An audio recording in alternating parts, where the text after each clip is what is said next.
Toi qui es en réa, c'était vraiment le curseur que mettait en grande partie sur le devant de la scène le gouvernement. C'était attention, on va être saturé en réanimation, Ouais. il reste plus que, je sais pas, 100 lits, vous vous rendez compte? Toi qui es en réa à Marseille, dans une très grande ville, comment ça se passait pendant les pics? C'était ça? Alors, effectivement, il y a eu des épidémies, puis on est encore dedans, avec des variants différents. Donc, on peut pas dire que c'est des vagues, c'est des épidémies différentes avec des virus un peu différents. Ouais. Et effectivement, il y a eu une saturation des réa et des services Covid. Et qui en plus a induit un défaut de soins pour les autres. Parce que comme on mettait toute la ressource sur le Covid, eh ben, on n'a plus soigné certains cancers, on n'a plus fait le coloscopie pour trouver les petits polypes aux gens et leur enlever. Donc ils arrivent avec un cancer meumeux dans le ventre et on a 6 mois de retard, quoi. Et puis on a fait tellement peur aux gens que les gens ils viennent même plus à l'hôpital. Parce que ils disent je vais choper le Covid et tout. Ouais, j'ai eu un peu mal dans la poitrine, bon on verra plus tard. En fait ils ont fait un infarctus. Et ils se retrouvent avec un cœur défoncé à la caisse alors qu'on aurait pu leur réouvrir l'artère du cœur. Et donc ça c'est un drame, quoi. Et aujourd'hui, il y a plein d'effets collatéraux de cette peur, des gens qui sont dépressifs, des enfants qui veulent plus à l'école, qui pleurent. La société, elle va pas bien, quoi. Le nous ne va pas bien.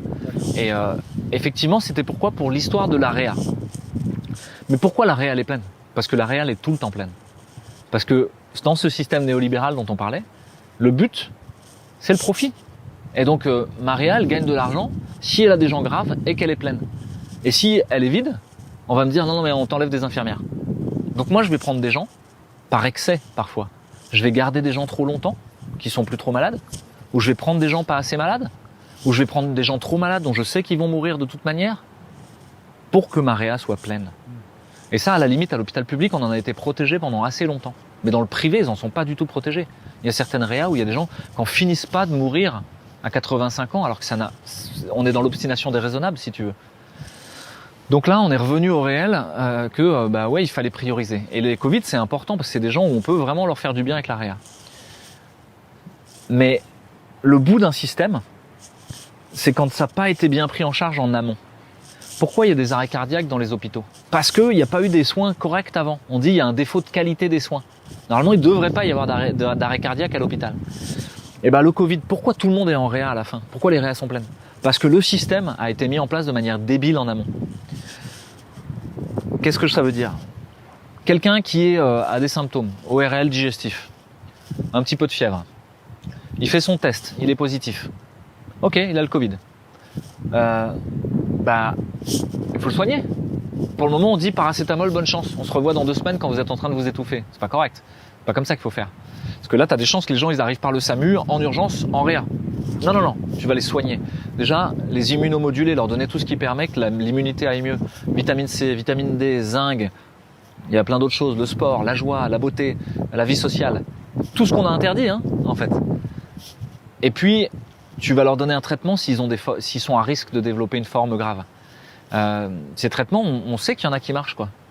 Et il y en a déjà 3, on est tous d'accord. Même indépendamment de toute polémique. L'oxygène, les corticoïdes, les anticoagulants.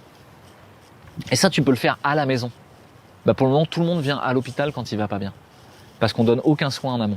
Si jamais tu fais ça, tu soignes les gens avec une infirmière à domicile, mais il y en a beaucoup moins qui vont arriver à l'hôpital. Et ton hôpital, il est pas saturé. Et t'en as beaucoup moins qui vont venir en réa. Parce que tu as soigné la maladie correctement. Et si en plus, tu te mets à faire de l'ivermectine, de l'hydroxychloroquine, du Zitromax, il y en a plein d'autres des molécules, la quercétine, la colchicine, on a plein de molécules candidates. Et dans ce cas-là, tout va bien en fait. Ta réa n'est pas saturée. Pareil, historiquement, on a diminué le nombre de lits à l'hôpital. Oui. Il y a eu plus de moins 75 000 lits en 15 ans.